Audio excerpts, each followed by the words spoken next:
wabarakatuh. Alhamdulillahirabbil alamin. Wassalatu wassalam ala asyrafil anbiya'i wal mursalin wa ala alihi wa sahbihi ajma'in. Subhanaka la ilma lana illa ma 'allamtana innaka antal alimul hakim. La hawla wa la quwwata illa billahil aliyyil azim. Rabbi shrah li sadri wa yassir li amri wahlul 'uqdatam min lisani yafqahu qawli. Allahumma iftah 'alaina bi futuhil 'arifin bik. Allahumma ja'alna minal ladzina yastami'una al-qawla fayattabi'una ahsana. Allahumma 'allimna mimma jahilna wanfa'na bima 'allamtana wa zidna 'ilman nafi'a ya rabbal alamin. Qala Syekh Musannif rahimahullah ta'ala wa nafa'na bihi wa bi'ulumihi fid dharain. Amin. Kita di muka surat 23.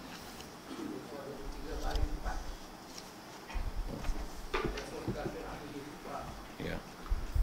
Kata Musannif rahimahullah ta'ala, adapun kafir-kafir, adapun orang-orang kafir ahli fitrah, ahli fatrah, fitrah fatrah, iaitu orang yang selepas Rasul yang dahulu dan sebelum bangkit Rasul pula, seperti kafir-kafir Arab selepas wafat Nabi Ismail dan belum bangkit Nabi Muhammad sallallahu alaihi wasallam jadi Rasul, maka mereka itu lepas daripada neraka, yakni tiada masuk neraka.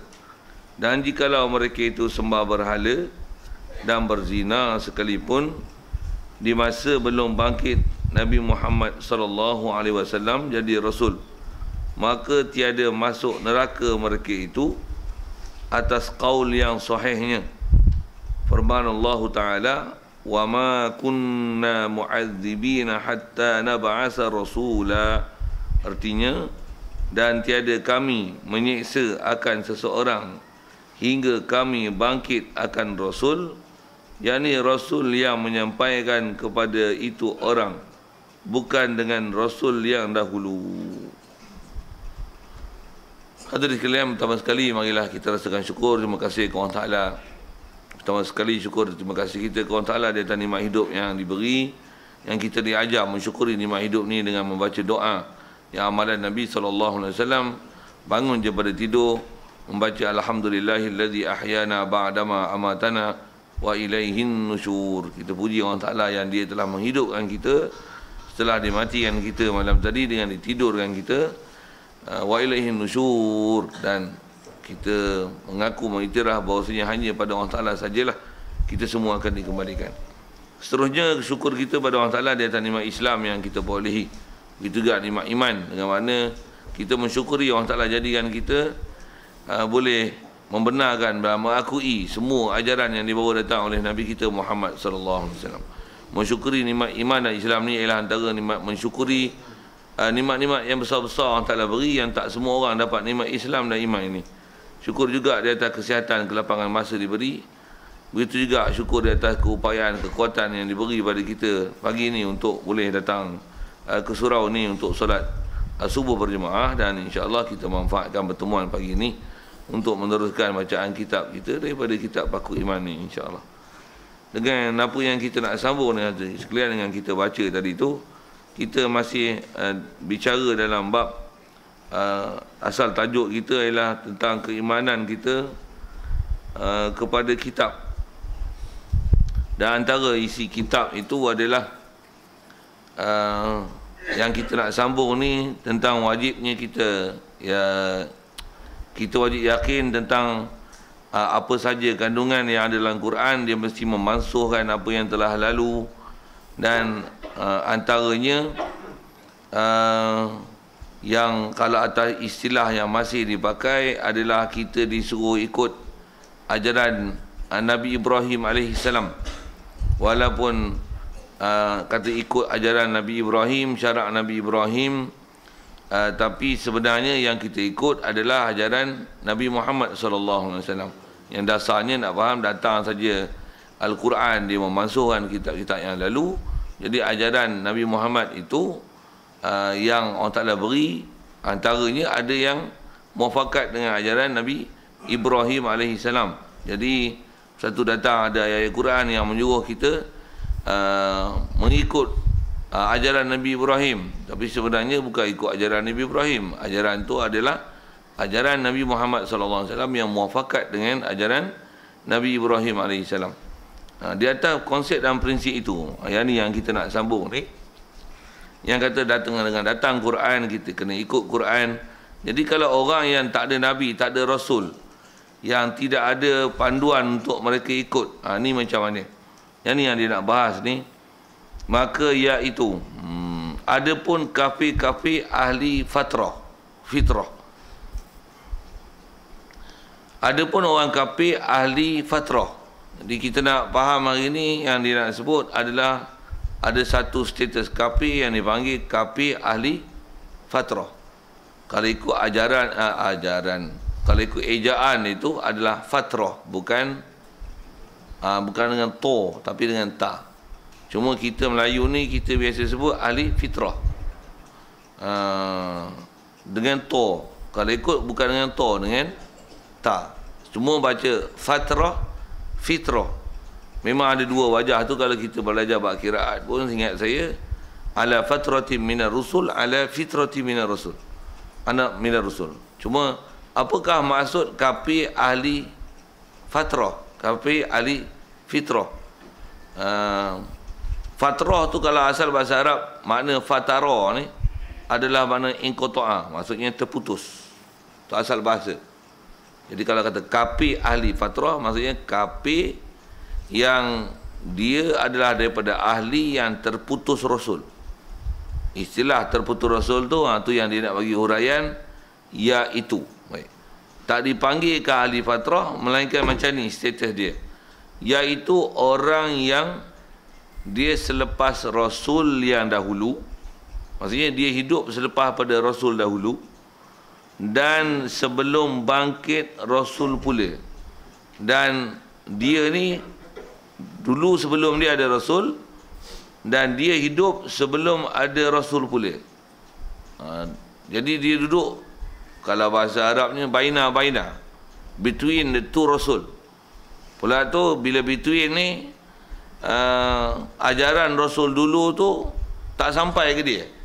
Tak sampai tu kerana memang tak sampai, ataupun tak sampai tu dengan sebab terlalu jauh zaman Rasul dengan dia, yang sehingga ajaran Rasul yang kalau sampai pun dah diselewengkan, dah tak betul, dah tak menepati dengan ajaran sebenar. Yang tu yang dibagi takrif untuk nama kafir ahli fatrah ni. Kalau asal takrifnya, dia duduk antara dua Rasul. Jadi dia hidup selepas Rasul dulu dan sebelum bangkit Rasul akan datang. Contoh dia beri seperti kafir-kafir Arab, orang Arab yang kafir, dia ni hidup selepas daripada wafat Nabi Ismail.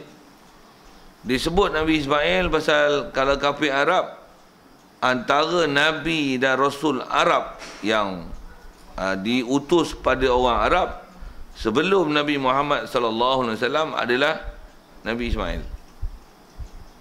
Kalau tengok tertib Rasul sebelum Nabi Muhammad, Nabi apa? Nabi Isa. Tapi Nabi Isa tak diutus untuk orang Arab.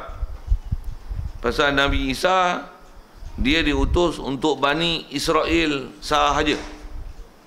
Ingat dia ayat tu. Nabi Isa hanya untuk Bani Israel saja. Dia bukan untuk seluruh alam.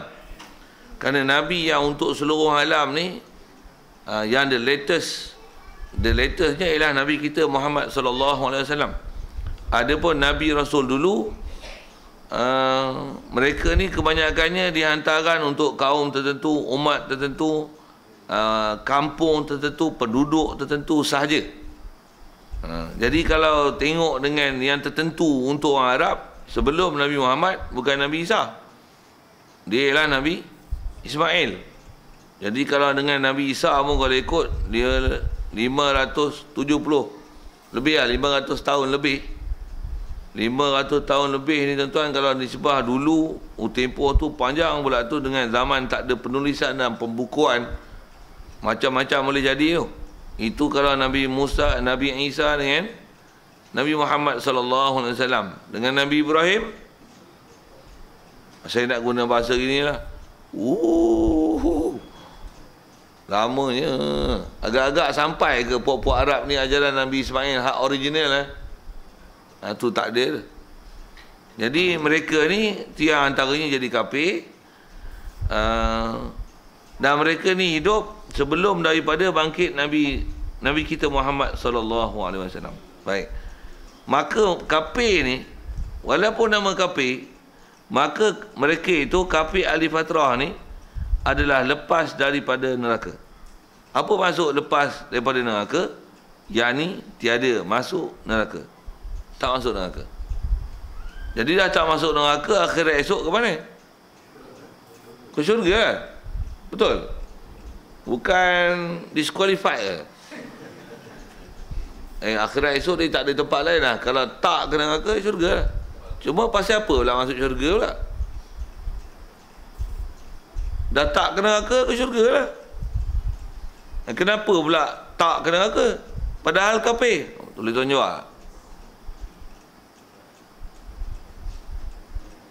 Kalau dengan istilah kalau kaedah menjawab soalan-soalan macam tu, dia punya keyword untuk jawab ialah macam ni. Mereka tak, walaupun kafir, mereka tak masuk neraka kerana kafirnya mereka itu adalah kafir yang lepas daripada taklifan syarak. Kafir yang tak mukallaf. Pasal apa tak mukallaf? Pasal tak terima ajaran Rasul. Pasal apa tak terima ajaran Rasul? Tak ada Rasul. Rasul tak dan bangkit lagi. Mereka duduk zaman tu. Itu dulu ada. Dulu memang ada. Tapi zamannya terlalu panjang. Tak sampai ajaran yang sepatutnya, yang betul, yang tepat. Yang macam mana diturunkan pada Nabi Ismail. Yang Nabi Ismail adalah daripada kalangan Arab. Dan dia kalau ikut ialah usul Arab. Sebab asal usul orang Arab, Nabi Ismail ni adalah punca daripada keturunan dia. Jadi tak ada dah ajaran daripada dia yang asli, yang sampai pada mereka, khususnya yang bila dekat-dekat dengan zaman kebangkitan Nabi kita Muhammad sallallahu alaihi wasallam tu. Jadi asal nak sebutnya ialah pasal apa masuk syurga? Pasal mereka ni bukan ahli taklif. Ini asal takrif yang disebut oleh ulama yang dipanggil ahli fatrah, dan ini takrif ni jugalah dipakai, dan istilah ni dah juga dipakai untuk mana-mana kafir yang selepas daripada Nabi kita Muhammad sallallahu alaihi wasallam ini, yang memang Nabi Muhammad ni ialah untuk seluruh alam. Yang walaupun untuk seluruh alam, memang selepas Nabi Muhammad tak ada dah Nabi Rasul dah, tapi umat dia yang ada, antaranya kita ni, adalah orang yang bertanggungjawab untuk buat kerja-kerja macam mana kerja Nabi kita Muhammad sallallahu alaihi wasallam. Kerja apa? Kerja dakwah, menyampaikan Islam. Itu yang ada dalam Quran, wal takum minkum ummatun yad'una ilal khair, lagi wa ya'muruna bil ma'ruf wa yanhauna 'anil munkar. Hendaklah ada, wajib tu. Kalau ikut dia perintah tu dengan fi'il mudhari' masuk dalam amar, hendaklah ada, mesti ada. Dan atas bahas sebut ulama, hukum mengadakan kumpulan yang amar ma'ruf nahi munkar, khususnya ajak orang kafir masuk Islam ini. Dengan bahasa lain, kumpulan-kumpulan dakwah kafir, ajak dakwahkan kafir ke Islam. Begitu juga dakwah untuk tegah mungkar. Atas bahasa ulama, atas kata wajib tu wajib apa? Dia ialah wajib fardu kifayah di atas satu jemaah, satu kumpulan orang Islam. Dan kalau ikut kumpulan tu, nak kira kumpulan macam mana? Atas bahasa ulama, kumpulan itu dikira dengan jarak musafir. Maksudnya dalam jarak lebih kurang 100 km, dia mesti ada satu grup. Mesti ada satu grup. Untuk buat kerja apa? Atas kira tanggungjawab, nisbah orang kafir, ada grup yang ajak mereka Islam. Kalau nisbah untuk memperkasakan Islam, dia mesti ada satu grup yang amar makruf nahi mungkar, yang kalau ada orang Islam kita yang tak pergi mengaji, ada yang suruh pergi mengaji, ada yang kalau golongan orang Islam ni yang tak semayang, tak tutup aurat, langgar pula perintah Allah Ta'ala, judi, arak ataupun seumpamanya, mereka ni lah nanti akan ajak benda makruf dan cegah mungkar. Apa hukum dia? Fardu kifayah. Fardu kifayah.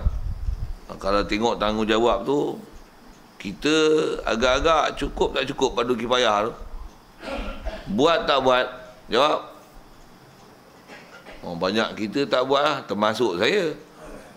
Satu sedikit di atas sebut tanggungjawab tu.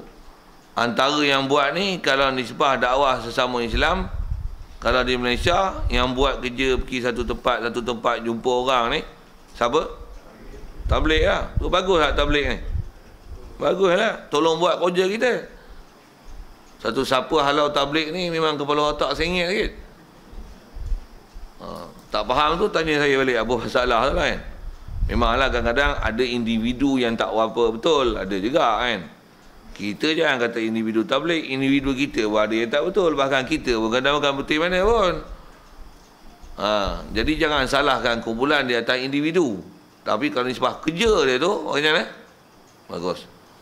Pula tu tak bergaji. Yang kerja bergaji pada kerajaan ni adalah golongan grup-grup mubaligh daripada jabatan agama Islam pun ada kan.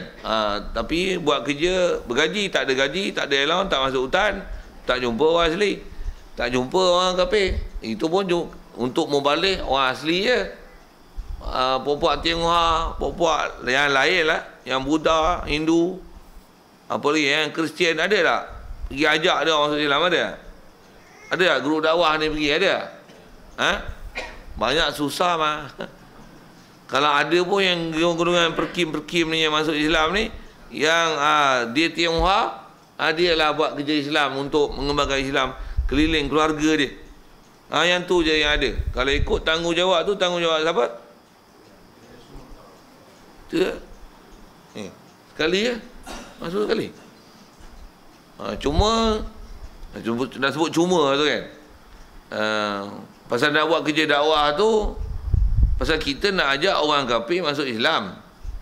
Soalnya Islam kita ni dah memang cukup dan perfect ke untuk kita ajak orang kafir masuk Islam? Ke kita pun tak reti lagi Islam? Jawab. A, B. B ya? B.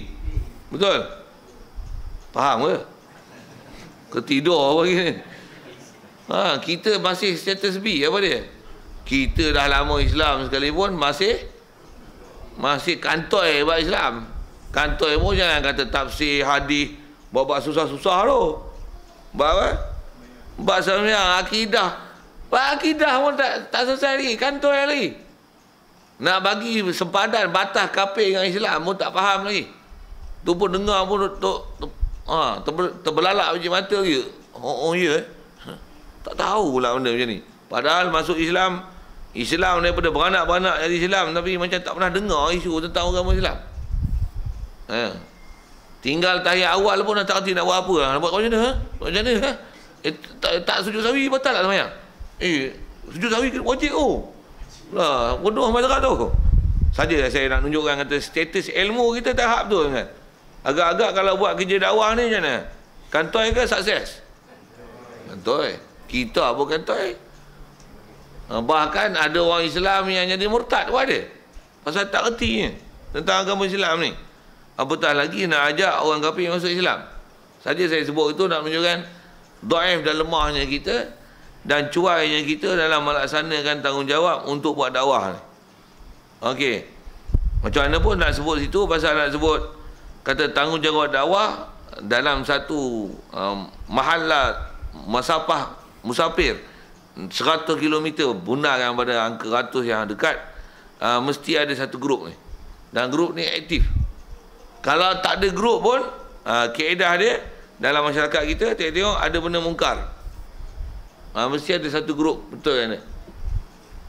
Tengok ada golongan buat karaoke, buat macam mana? Mesti ada batu 6 punya grup, pergi jumpa. Batu 6, batu 5, batu 2, batu 2 yang dah mati tu tak kira lah tu.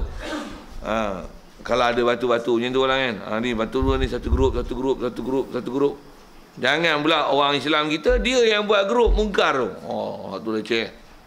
Sepatutnya kita cegah mungkar. Dan sikit kalau tanya, mungkar apa paling besar ni?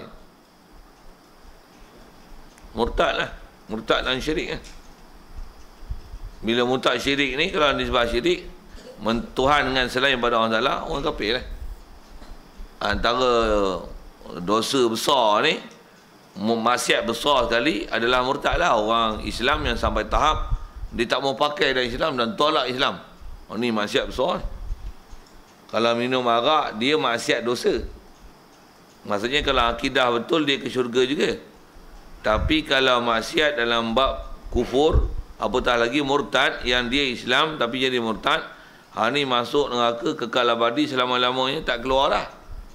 Kalau maksiat itu adalah kafir, yang kafir ni kafir asli, kalau kita tak buat dakwah, dia ni, kalau kita tak buat dakwah, cuma salah tu salah kita.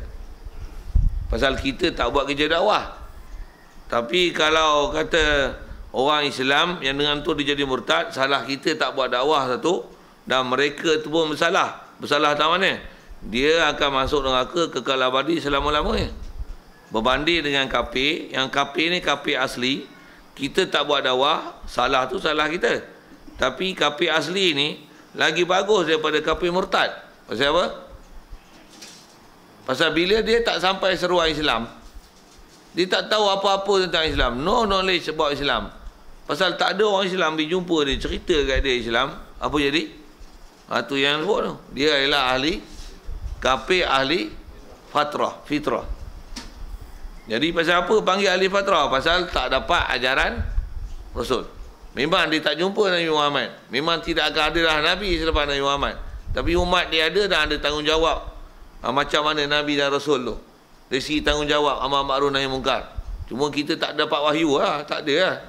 Dapat wahyu jadi Nabi lah weh.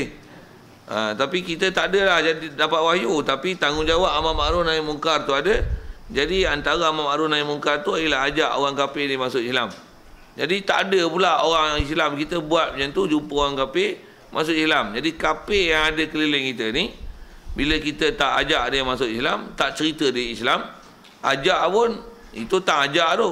Untuk ada taklif, kita cerita kat dia apa soalan dia, argumentasi dia kepada kita tentang Islam, yang itulah halangan menyebabkan dia tak mau masuk Islam. Sepatutnya tanggungjawab kita bagi explanation yang a very great explanation sampai dia dengar, wah, apa pasal lama tak mau cerita sama saya? Sekarang juga ajar saya masuk Islam. Asyhadu an la ilaha illallah. Mesti kita boleh bagi explanation macam tu. Boleh ke? Boleh tu. Kalau tak boleh, kalau boleh bagus. Kalau tak boleh, kata macam ni, cam lah elok, kita pun cuai, kita pun tak pergi belajar Islam yang sepatutnya kita boleh bagi a very great explanation kepada dia, pasal kita pun tak ada explanation itu. Pasal apa tak ada explanation tu? Pasal we pun tak pernah belajar explanation macam tu. Ni baru nak belajar. Nampak kita punya tanggungjawab tu. Tanggungjawab tu saja saya ke sana sikit pasal nak faham status ahli fatrah. Jadi asal nak sebut kafir ahli fatrah yang kalau zaman kafir Arab itu disebut contoh seperti macam tu. Maka mereka itu adalah tu disebut belum bangkit Nabi Muhammad jadi Rasul, maka mereka itu lepas daripada neraka, yakni tiada masuk neraka, dan dengan rahmat Allah Ta'ala masukkan dia dalam syurga. Sikit isu saya sebut tadi. Pasal apa? Apa ayat nak sebut? Kenapa mereka masuk syurga? Jawab. Pasal tak ada taklif. Taklif apa? Tak ada. Taklif masuk Islam tak ada. Pasal apa? Tak ada. Tak ada siapa bagi info kat dia untuk dia masuk Islam. Jadi begitu jugalah kafir yang ada keliling kita. Ada tak orang Islam kita pergi buat dakwah, pergi jumpa puak kafir yang ada keliling kita untuk ajak masuk Islam? Kalau ada, jelas hukum itu. Kalau tak ada, apa hukum? Lepas daripada seksa api neraka. Kenapa? Status dia ahli fatrah, ahli fitrah. Sebab mereka ni bebas pada api neraka dengan rahmat Allah Ta'ala. Allah Ta'ala masukkan dia dalam syurga. Pasal apa? Pasal mereka bukan ahli taklif. Pasal apa tak kena taklif? Pasal tak sampai seruan Islam pada dia. Tak sampai maklumat Islam pada dia. Okey, saja panjangkan sikit selain daripada disebut kafir Arab tu. Jadi mereka ni lepas daripada neraka. Dan lepas ni jikalau mereka itu orang kafir ni sembah berhala dan berzina sekalipun. Bila dia buat ni? Di masa belum bangkit Nabi Muhammad SAW jadi Rasul, itu sebelum bangkit, maka tiada masuk neraka mereka itu atas kaul yang sahihnya. Mereka tak masuk neraka. Permohonan Allah Ta'ala, yang ni dalil dia sebut, mana dalil ayat Quran untuk menunjukkan bahawasanya memang kafir ni adalah hukum kafir ahli fatrah. Dan nak ambil keyword dia tadi, mereka ni tak masuk neraka dan tak kena azab. Pasal apa? Pasal tak ada taklif syarak. Mana dia? Wa ma kunna mu'azzibina hatta nab'asa rasula. Dan kalau ikut terjemah tu, tiada kami menyeksa akan seseorang manusia itu hinggalah kami bangkit akan Rasul. Kami bangkit Rasul. Asal terjemah macam itu. Kami tak akan seksa seseorang sehingga kami bangkit Rasul. Kalau zaman Nabi Muhammad tu memanglah tak bangkit Nabi Muhammad lagi lah. Masuk bangkit tu pun bukan bangkit tu lahir, tapi bangkit tu adalah jadi Rasul. Nanti Rasul dengan Jibril datang. Itu istilah bangkit jadi Rasul. Termasuk macam mana pun kalau tengok ayat Quran nas terjemah tu, maksud dia macam tu. Kalau tanya lah ni bangkit Rasul lagi. Lah ni. Nabi Muhammad dah bangkit belum? Oh dah. Bahkan bukan saja bangkit, dah tidur lah. Sikit saya nak guna bahasa itu. Apa maksud dah tidur? Dah wafat. Untuk kafir lah ni, dah bangkit Rasul belum? Disebab bangkit Rasul tu bangkit dah lah. Tapi sampai tak suruh Islam kat dia? Semak lah tengok. Kalau kita nisbah nak semak. Nisbah Allah dia memang tahulah kan. Dia yang jadikan kita. Dia tahulah makhluk dia. Mana yang dijadikan sampai suruh Islam, mana yang tak sampai. Jadi masuk bangkit Rasul tu bukan semata-mata bangkit. Tu dia nak syarah tu. Takut kita silap faham. Pasal kata-kata kadang-kadang kita diajar salah faham macam ni. Bila dah bangkit Nabi Muhammad, semua kafir dalam dunia ni wajib masuk Islam. Siapa tak masuk Islam, kafir masuk neraka. Pasal apa? Dah bangkit Nabi Muhammad. Nabi Muhammad untuk seluruh alam. Ayat tu memang betul dah bangkit tu. Tapi dia bukan bangkit semata-mata, tapi sampai. Tu. Kalau bangkit pun tak sampai. Kalau katalah macam ni, waktu Nabi kita Muhammad SAW masa tu dia ada di Mekah lagi, di Madinah, di semenanjung tanah Arab lagi, ada orang asli kat Malaysia ni. Sama ada negeri tu dengan Senoi tu ke, saya tak tahu lah, minta maaf lah. Guna bahasa tu kalau ada orang asli ni. Tuan orang asli ke orang Putus State? Putus State jadi tak apalah bahasa itu. Bahasa orang asli ni bukan daripada Senoi dan negeri tu lah. Asli ni maksudnya orang Bumi Putra kan. Tuan-tuan Bumi Putra tak Bumi Putra? Bumi Putra. Memang penduduk asal ke imigran daripada mana-mana ni? Kita pun kadang tak semak keturunan. Kalau saya imigran betul, mak saya daripada Kuantong. Tak faham sudah. So tak bukan gaduh bagi cerita faham lah tu. Saya nak cerita asal tak asal macam mana buat asal tak asal. Saya nak kata Rasulullah kat selanjung tanah Arab ni masa tu. Jadi tanah Melayu masa tu mana ada sampai Islam lagi. Kita sampai Islam tu zaman Melaka dulu. Zaman Parameswara tu. Jadi sebelum zaman Parameswara tu mana ada Islam sampai lagi. Yang ada pun Hindu apalah kan. Itu yang ada Sriwijaya, Majapahit lah apa kita belajar dalam sejarah sekolah kebangsaan dulu tu. Zaman tu Islam tak sampai lagi. Itu popok kafir zaman tu masuk neraka tak? Ha? Tidak lah. Itu nak bagi faham dia tu. Pasal apa hidup pula? Tu Nabi Muhammad dah bangkit. Bangkitlah, tapi mana ada orang Islam datang pergi sampai Islam kat Semenanjung tanah Melayu lagi masa tu. Mana ada kat Semenanjung tanah Melayu? Dia lah tu kan. Kat tanah Melayu mana?